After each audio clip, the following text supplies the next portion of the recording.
오늘도 주님을 사모하는 마음으로 지단을 찾은 여러분을 사랑하고 축복합니다. 오늘도 잘 아는 우리 야베스를 묵상하며 야베스의 인생이 어떻게 역전 인생이 되었는지 우리 묵상하며 은혜 받는 또 도전의 시간이 되기를 주님의 이름으로 간절히 축원합니다. 이런 단어 우리 가끔 들어보죠. 인생 역전이라는 단어가 있습니다. 어디서 많이 들어보신 것 같습니까? 우리 교우들은 잘 모를 것 같아서 사진 하나 보여드릴까요? 이런 데서 많이 보지 않을까요? 그렇죠? 네. 로또 판매점에서 아마 가장 많이 사용하는 문구가 인생 역전이라는 그런 단어 아닐까 생각을 해봅니다. 힘든 현실에서 벗어나고 싶은 그런 사람이라면 이제 혹할 만한 그런 말인 듯 싶습니다. 우리 권사님도 뭐 오래 보여주지 마세요. 번호 외우시는 것 같아. 실제로 많은 사람들이 인생 역전을 누리면서 로또를 구입하는 것 같습니다. 요즘 청년들이 많이 힘들다 보니까 취업보다는 오히려 로또 당첨을 바라는 경우가 더 많다는 좀 마음 아픈 그런 통계도 본 적이 있습니다. 로또 당첨이 나온 소위 명당 판매점에는 문전성시를 이루는 그런 진풍경이 연출되기도 합니다. 우스갯소리로 여러분 로또 1등에 당첨될 확률이 얼마인지 혹시 아십니까? 814만 5,060만 분의 1이 됩니다. 아마 가늠하기가 어려운데 이렇게 생각하면 될 것 같아요. 길을 가다가 하늘에서 벼락이 떨어져서 맞을 확률보다 적답니다. 그렇죠? 오히려 벼락을 맞을 확률이 더 높답니다. 그러면 과연 천문학적인 확률을 뚫고 당첨된 사람들이 있어요. 그죠? 이렇게 들려오는 소식을 보면 있어요. 혹시 애써 얼굴 감정 표현을 감추시는 분은 혹시 당첨되신 분 아닐까? 네. 그런데 과연 당첨된 사람들이 행복합니까? 라는 질문을 한번 감히 던져보고 싶습니다. 여러 사례들을 추적해본 자료를 보니까 행복한 사람보다는 불행한 사람들이 거의 다였다라는 거예요. 제가 그래서 글을 한 몇 군데 찾아봤더니요. 한 분은 242억의 당첨금을 받았대요. 그럼 여러분 하루에 얼마씩 쓰면 다 쓸 수 있을까? 평생에요. 근데 5년 만에 242억을 다 탕진했대요. 그리고 전문 주식도 없는 주식에 손을 댔다 손해보고 무리한 사업을 벌이다가 실패하고 결국은 돈이 떨어져서 로또 당첨 영수증을 보며 사기치다가 교도소에 가 있다고 합니다. 어떤 분은요, 노점상을 하다가 로또가 됐는데 17억이 됐대요. 인생 역전인 줄 알았는데 패가 망신했대요. 당첨 후 얼마 되지 않아 아내에게 죽임을 당했습니다. 돈에 집착하다가 아내를 무시하고 아내에게 폭언을 일삼자 그만 아내가 그 화를 참지 못하고 우발적으로 죽이게 되는 사건이 벌어졌어요. 물론 아주 적게는 행복한 사례도 있다고는 합니다만 그런 뉴스는 거의 들리지는 않은 것 같습니다. 그러니까 여러분 무슨 얘기예요? 로또 맞는 것보다 더 중요한 것은 그 사람의 인격, 그 사람의 가치관, 그 사람의 신앙이 중요하지 않을까요? 이런 내면의 가치가 올바르게 형성되어 있으면 로또 맞으면 맞은 대로, 안 맞으면 안 맞은 대로 인생 역경을 극복하고 멋진 인생을 살아갈 수 있다는 말입니다. 저와 여러분은 어떻습니까? 혹시 지금 살아가는 현실이 힘드셔서 인생에 좀 변화가 있었으면 좋겠다. 인생에 좀 역전이 좀 있었으면 좋겠다. 이런 소원을 갖고 있지는 않으십니까? 세상살이가 녹록지 않기에 정도의 차이는 누구든지 있겠지만 그렇죠? 누구나 가질 수 있는 그런 바람이기도 합니다. 그 자체를 가리켜서 무조건 나쁘다고 할 수는 없습니다. 다만 우리가 알아야 될 전제 조건이 있습니다. 온전한 신앙의 기초 위에 그런 소원을 가져야 뒤탈이 없다라는 것입니다. 하나님을 경외하는 신앙이 없으면 진정한 인생 역전은 없습니다. 겉으로 성공해도 오히려 불행해질 수 있고 아예 새로운 변화가 일어나지 않을 수도 있거든요. 그래서 우리의 현재 모습보다 더 좋은 모습으로 인생이 변화되기를 소원한다면 올바른 신앙으로 우리의 미래를 꿈꿀 수 있기를 주의 이름으로 간절히 축원합니다. 그게 바로 우리가 지향할 바람직한 인생 역전의 모습 아닐까요? 아무쪼록 오늘 우리 말씀을 통해서 신앙적인 인생 역전을 꿈꾸고 우리도 야베스와 같이 그런 놀라운 은혜를 경험하시는 우리 모두가 될 수 있기를 주님의 이름으로 간절히 축원합니다. 자, 오늘 본문에 소개된 사람은 야베스입니다. 한 20여 년쯤 됐을까요? 야베스의 기도라고 하는 이 책이에요. 이게 제일 먼저 야베스를 소개한 책입니다. 브루스 윌킨슨이라고 하는 목사님이 쓰신 책인데요. 이 야베스의 기도라는 책이 나오면서 야베스에 대해서 관심을 갖게 됐어요. 그리고 그 다음에 야베스의 기도라고 하는 복음성가가 나와서 야베스에 대해 널리 알려졌어요.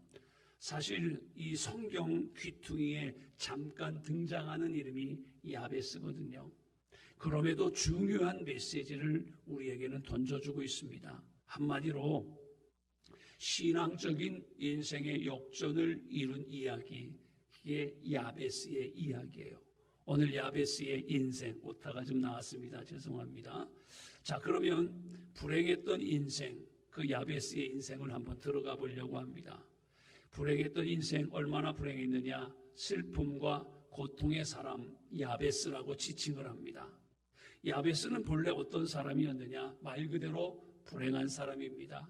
슬픔과 고통 속에 살아내야 되는 사람입니다. 옛날 한국식으로 말하면 여러분, 태어날 때부터 억수로, 경상도 사투리인가요? 억수로 팔자가 억센 사람이라고 우린 야베스를 소개할 수 있습니다. 자, 오늘 우리가 읽은 4장 9절에 보면 그의 어머니가 이름하여, 그렇죠, 아이를 낳았는데 이름을 야베스라라고 줬어요. 이름을 어머니가 줬네요. 근데 어머니가 이름을 줬는데 야베스라고 줬어요. 근데 이름의 뜻이 뭐예요? 내가 수고로이 낳았다 함이로다. 어머니가 출산을 하긴 했는데 힘들게 낳았대요. 난산을 한 것 같아요. 어렵게 낳았어요. 그래도 여러분 그렇죠. 아무리 힘들고 어려워도 자식의 이름을 이렇게 짓는 부모는 아마도 없을 거예요. 그렇죠? 자식의 이름을 우리로 얘기하면 임고통, 임슬픔, 그런 사람은 없잖아요. 그렇죠? 그런데 지금 야베스, 고통, 슬픔, 그렇죠? 네, 우리로 번역을 한번 해볼까요? 말씀을 준비하면서 오늘 수고로이 나왔다 이 단어를 우리말로 뭘로 바꾸면 좋을까 한번 쭉 사전을 뒤져봤더니요, 이런 말이 눈에 싹 들어와요.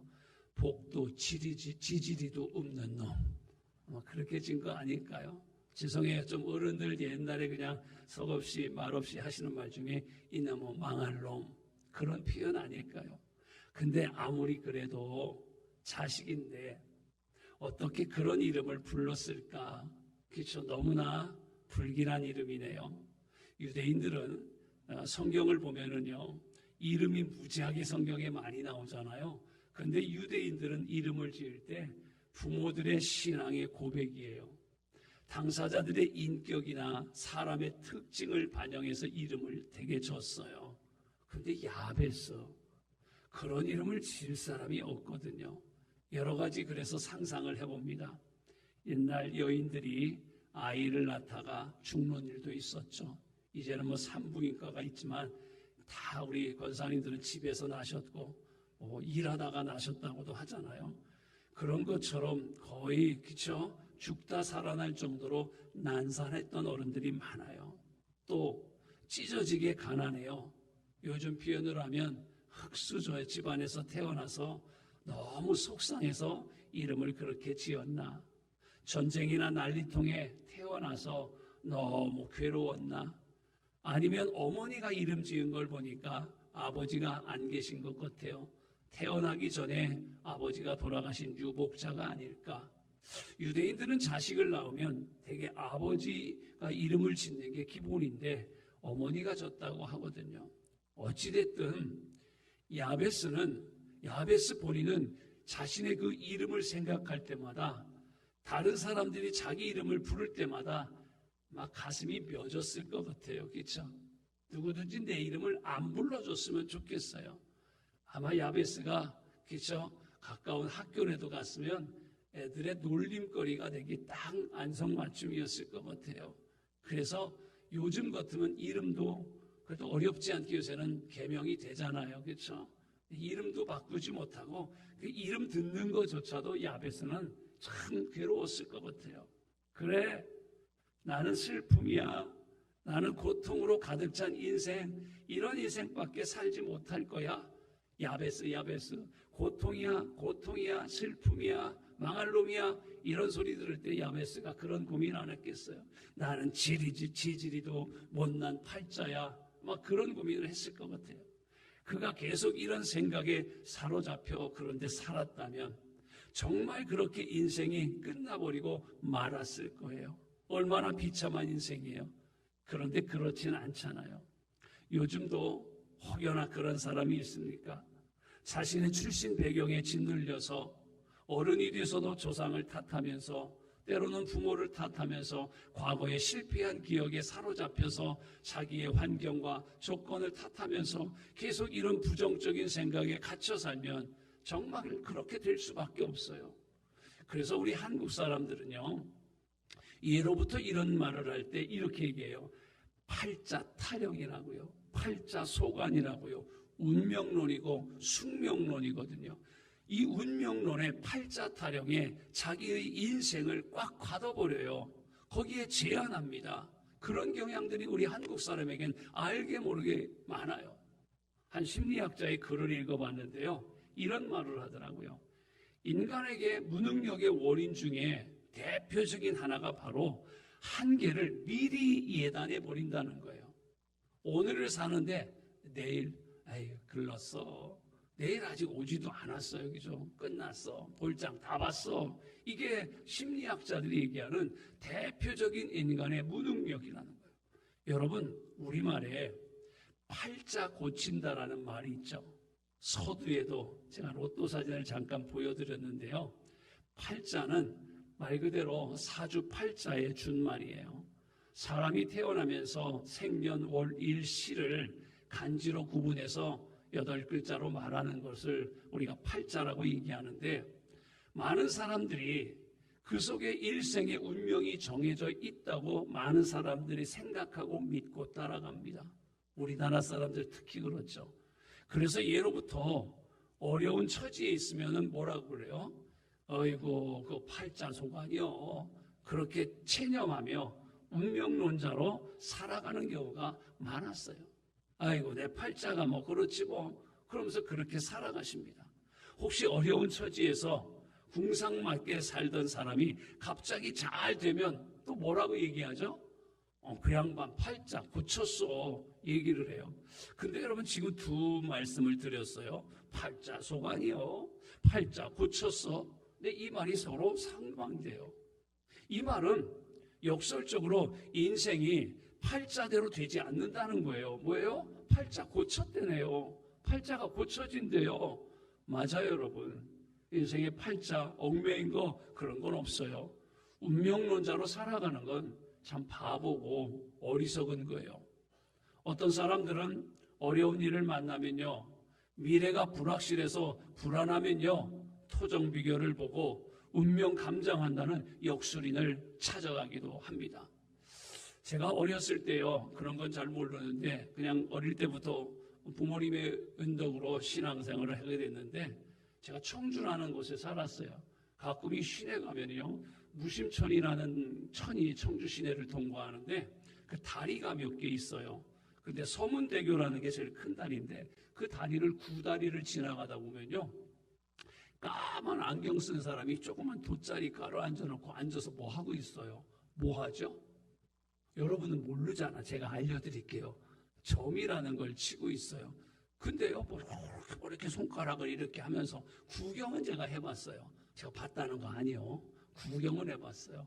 근데 이렇게 하는 사람들은 뭐 얘기를 해주고 막 얘기를 하고 뭐를 해야 된다고. 그런데 제 어릴 때 그분들을 보면서 그런 생각을 했어요.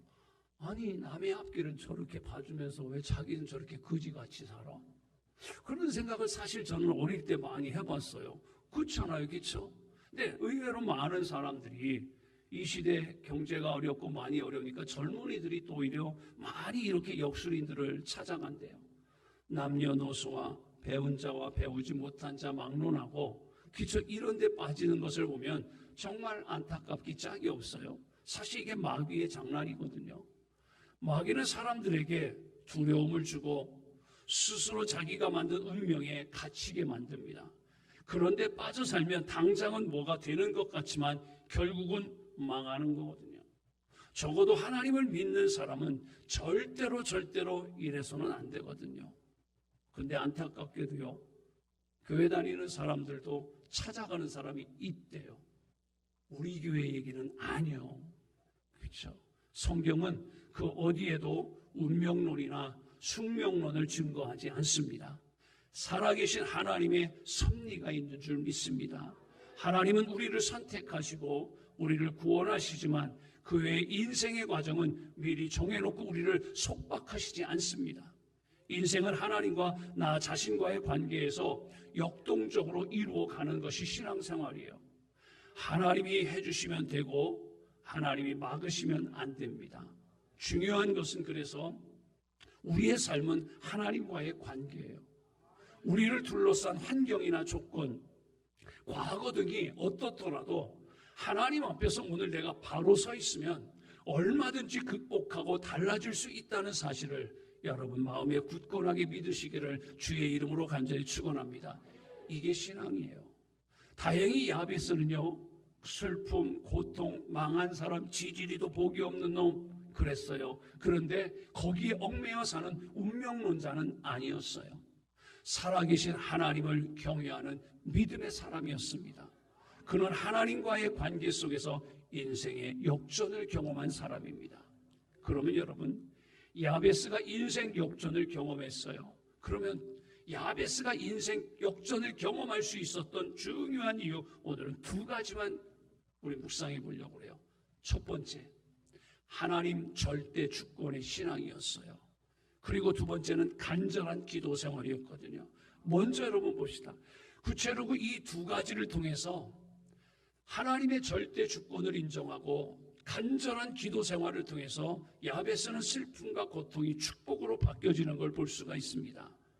인간적으로 보면 별 볼 일 없는 인생, 그렇게 살다가 끝내야 되는 사람이었습니다. 비참한 인생이 되어야 마땅한 인생이었습니다. 그런데 성경은 오늘 우리가 9절을 읽었어요. 오늘 9절이 5절이에요. 여러분 뭐라고 표현을 해주십니까? 야베스는 제일 위에 줄로 갈게요. 그의 형제들보다 귀중한 자라. 옛날 성경은 존귀한 자라. 당시 유대인들은요, 모두가 거의가 대반사 하나님을 믿는 사람들이에요. 하지만 그 많은 믿는 사람들 가운데 하나님이 어떻게 해요? 야베스를 특출나게 귀하게 여겼대요. 특별하게 존귀한 자로 하나님이 인정해 주셨대요. 다른 사람들 가운데는 좋은 가문에 태어난 사람도 있을 거예요. 좋은 환경 가운데 태어난 사람도 많이 있었을 거예요. 그런데 그 사람들보다도 야베스가 더 존귀해졌대요. 야베스만 못했대요. 야베스가 어느 정도 존귀한 사람이 되었냐면요, 역대상 2장 55절을 한번 같이 읽게요. 자, 야베스가 어떤 사람인가를 소개하는 거예요. 시작. 야베스가 살던 서기관 종족, 곧 디란 종족과 시므아 종족과 수가 종족이니 이는 다 레갑 가문의 조상 함마덱에서 나온 겐 종족이더라. 무슨 얘기냐면요, 제일 위에 줄만 생각하면 돼요. 자, 야베스의 직업이 뭐냐면 서기관이에요. 그런데 서기관만이 아니라 야베스가 사는 동네는 서기관 종족이 사는 동네라는, 여기를 봐도 서기관, 저기를 봐도 서기관, 다 서기관이에요. 서기관이 여러분 별거 아닌 게 아니에요. 제가 늘 말씀드리죠. 서기관은요, 성경의 박사님이에요. 유학도 갔다 오신 박사님이에요. 성경에 능통한 분이에요. 늘 말씀드리잖아요. 제가 놀래라고 말씀을 드렸는데 이렇게 안 놀래면 제가 굉장히 놀란다니까요. 야베스는 어떤 사람이요? 서기관이에요. 야베스가 사는 동네는 어떤 동네요? 여기도 저기도 다 서기관이에요. 서기관 종족들이 사는 동네가 되었다라는 것입니다. 이게 야베스예요, 여러분. 야베스가 얼마나 존귀함을 받느냐, 이 구절에서 우리는 알 수가 있는 거예요. 야베스라는 이름이 한마디로 여러분 지명이 되는 거예요. 자, 우리 천안에도 사람을 딴 지명 하나 있죠. 우리 가까이에. 프랑스말 한번 해볼까요? 봉주르. 그렇죠. 이봉주 선수를 기념하는 도로가 우리 선거에서 직산 가는 길 4차선, 6차선 도로가 봉주르잖아요. 그렇죠? 맞아요.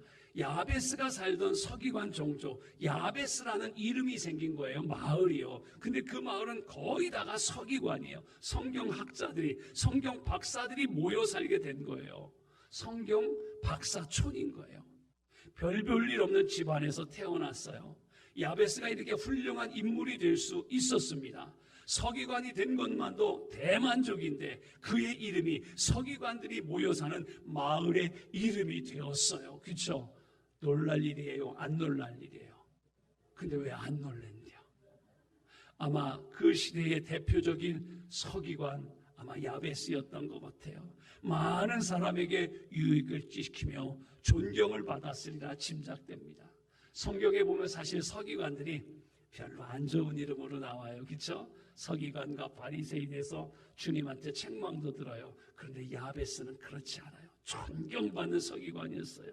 그러니까 야베스라고 하는 이름 자체는 나쁜 의미를 담고 있었지만 그 사람의 훌륭함 때문에 그대로 그 지역의 이름으로 사용된 것 같아요. 그야말로 뭐예요? 인생이 바뀌어버린 거예요. 야베스가 이렇게 변화된 거 두 번째 뭐라고 그랬어요? 자, 이제 첫 번째 말씀 안 되는데요. 하나님 절대 주권의 신앙이라고 그랬어요. 10절 볼까요? 야베스가 이스라엘 하나님께 아뢰어 이르되 주께서 내게 복을 주시려거든으로 시작됩니다. 우리는 이 본문에서 야베스의 신앙의 특징을 볼 수가 있어요. 하나님은 살아계신 전지전능하신 하나님인 줄 믿습니다. 모든 인생을 다루시고 복을 주시는 하나님이라는 사실을 오늘 우리는 믿습니다. 야베스의 고백이 이 고백이에요. 인생 만사와 세상 만사, 거시적으로 국가의 흥망성쇠와 인류 역사가 하나님의 손에 달려있음을 야베스는 고백하는 거예요. 이 고백이 오늘 우리의 고백되기를 소원합니다. 맞아요. 하나님의 손에 달려있어요. 이게 뭐예요? 하나님 절대 주권의 신앙이라는 거예요. 우리가 승리의 인생을 살려면 기본적으로 성실하게 노력하는 거 중요한 거 맞습니다. 그런데 인간의 기본 도리예요. 성실하지도 않으면서 복된 삶 살기를 원하면 무슨 심보? 예, 그런 심보예요. 그렇죠? 그런데 그 이상으로 중요한 게 우리에게 있어요. 뭐예요? 하나님의 은혜를 받아야 됩니다. 자, 우리 시편 127편 1절 2절을 우리 한번 읽어볼게요. 잘하는 말씀이에요. 시작. 여호와께서 집을 세우지 아니하시면 세우는 자의 수고가 헛되고 여호와께서 성을 지키지 아니하시면 파수꾼의 경성함이 헛되도다. 2절이요. 너희가 일찍 일어나고 늦게 누우며 수고의 떡을 먹음이 헛되도다.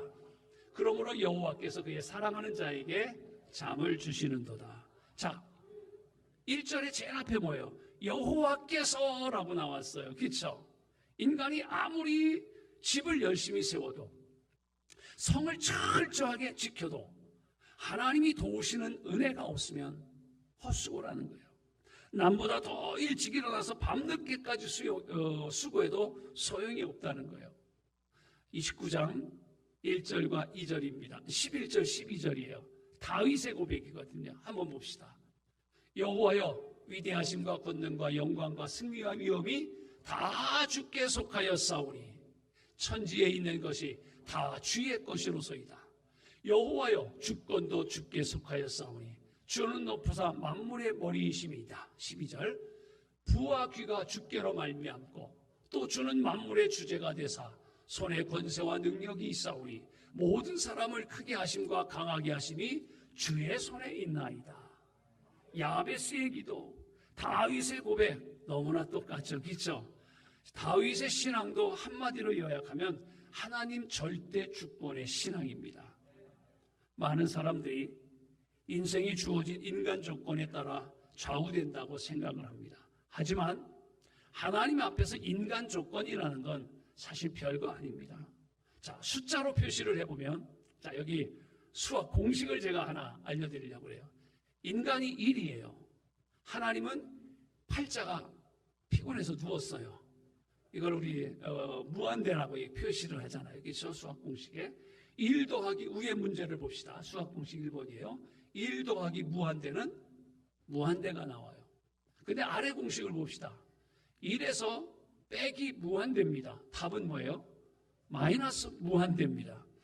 저는 이 공식이 우리 신앙의 엄청난 도전입니다. 맞아요. 하나님이 도와주시면 우의 공식입니다. 1 플러스 무한대는 무한대. 하나님이 도와주시면 우리는 1밖에 안 돼도 무한대가 됩니다. 그런데 하나님을 무시하고 살면, 하나님의 은혜를 얻지 못하면 1 빼기 무한대입니다. 그 인생은 뭐예요? 마이너스 인생입니다. 그렇죠? 맞아요.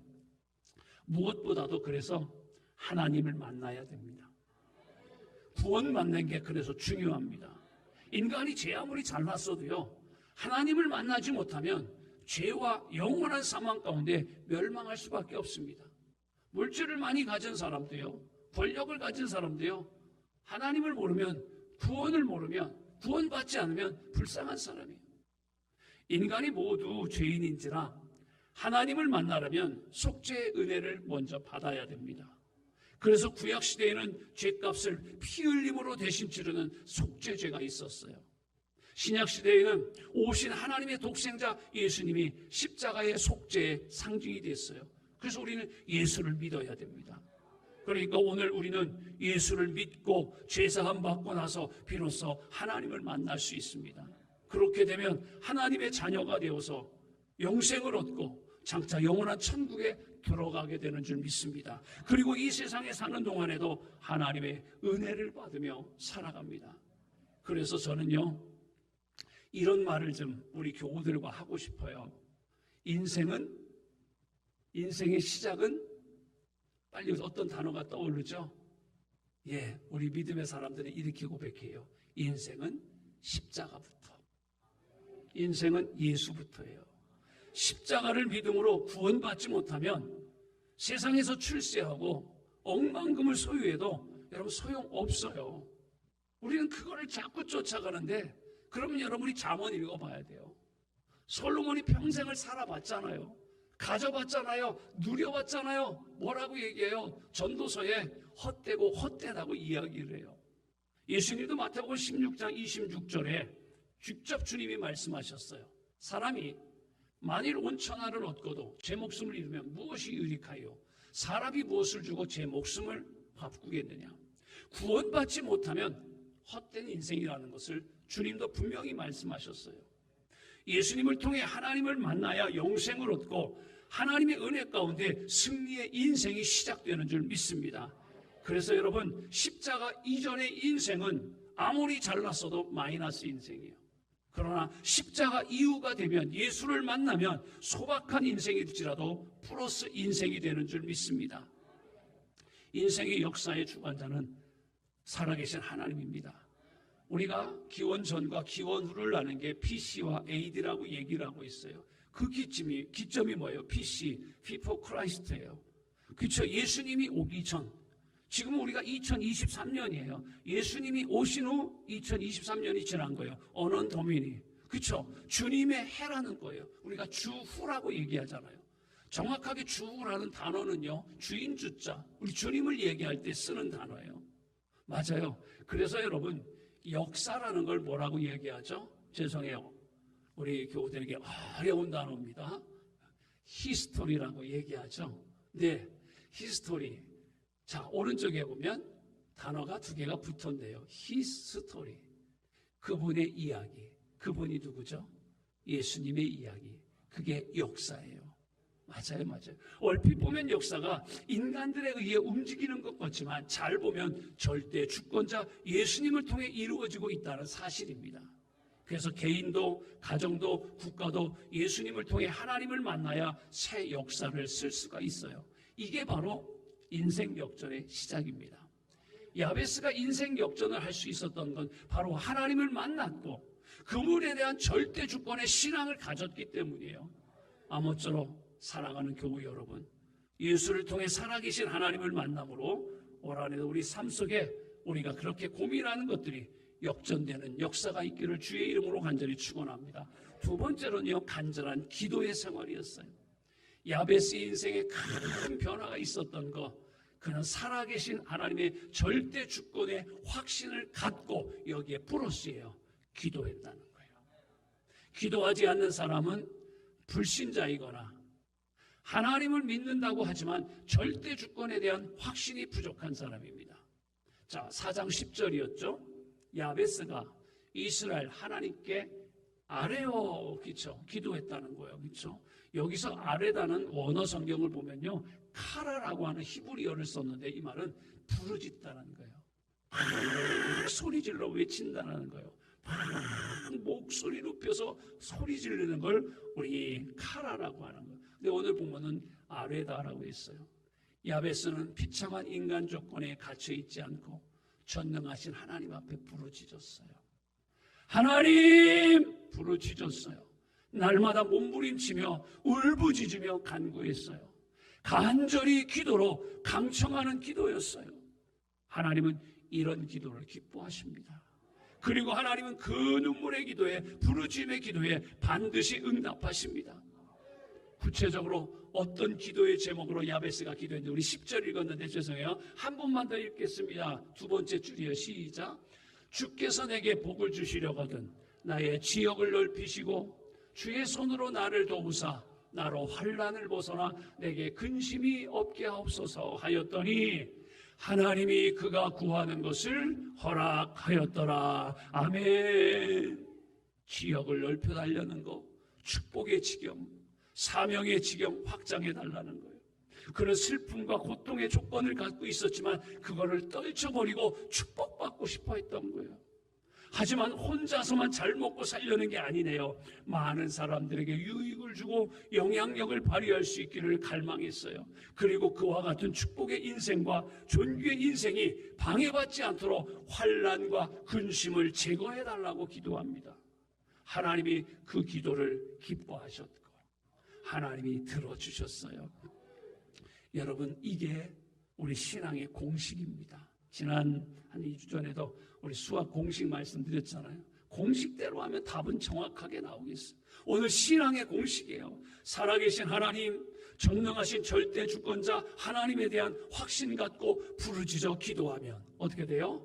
반드시 응답하십니다. 구하는 것을 허락하셨더라. 시편 50편 15절과 예레미야 33장 3절 두 절만 우리 같이 계속 읽겠습니다. 시작. 환난 날에 나를 부르라. 내가 너를 건지리니 내가 나를 영화롭게 하리로다. 예레미야 33장 3절에 시작. 너는 내게 부르짖으라. 내가 내게 응답하겠고 내가 알지 못하는 크고 은밀한 일을 내게 보이리라. 아멘. 똑같죠? 그죠?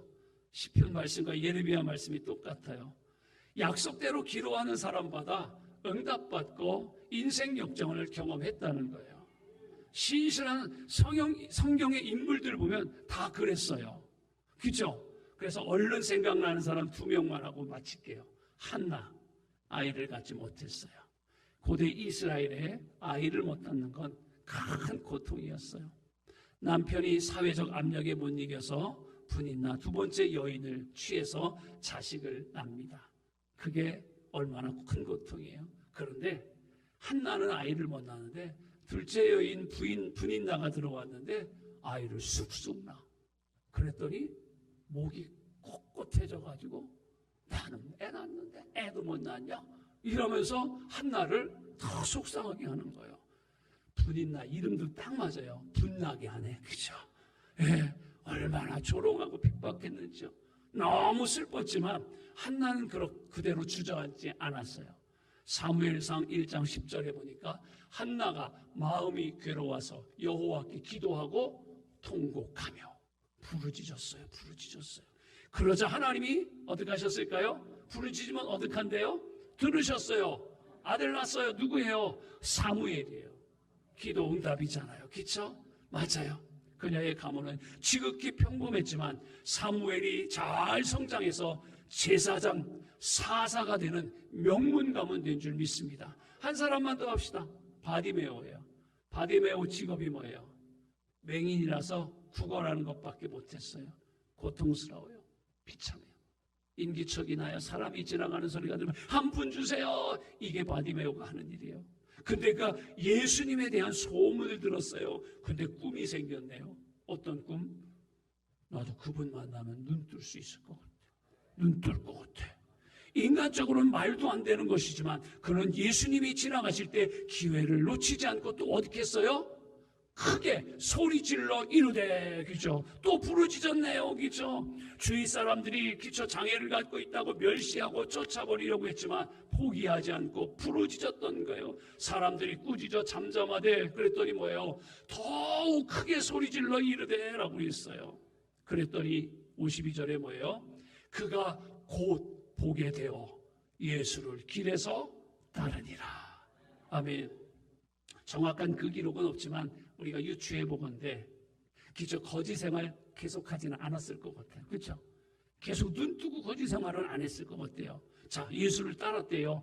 예수님을 전하는 증인의 사명을 감당하는 존귀한 인물로 살았다는 거예요. 평생 구걸하며 죽지 못해 살 수밖에 없던 인생이 축복받고 다른 사람에게 복음을 전하는 존귀한 인생이 되었습니다. 정말로 인생 역전 아닐까요? 말씀을 맺겠습니다.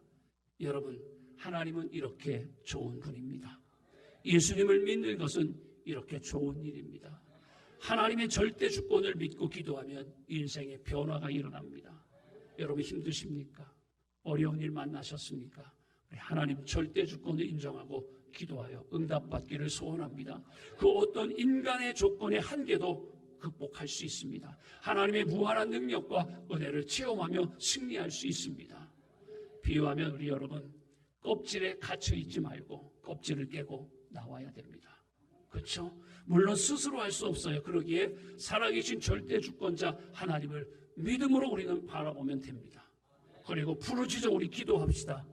그래서 모쪼록 우리 야베스와 같이 올 한해 삶 속에 만난 크고 작은 일들이 있습니까? 감당하기 어려운 일이 있습니까? 인생 역전을 경험하는 우리 모두가 되시기를 주님의 이름으로 간절히 축원합니다.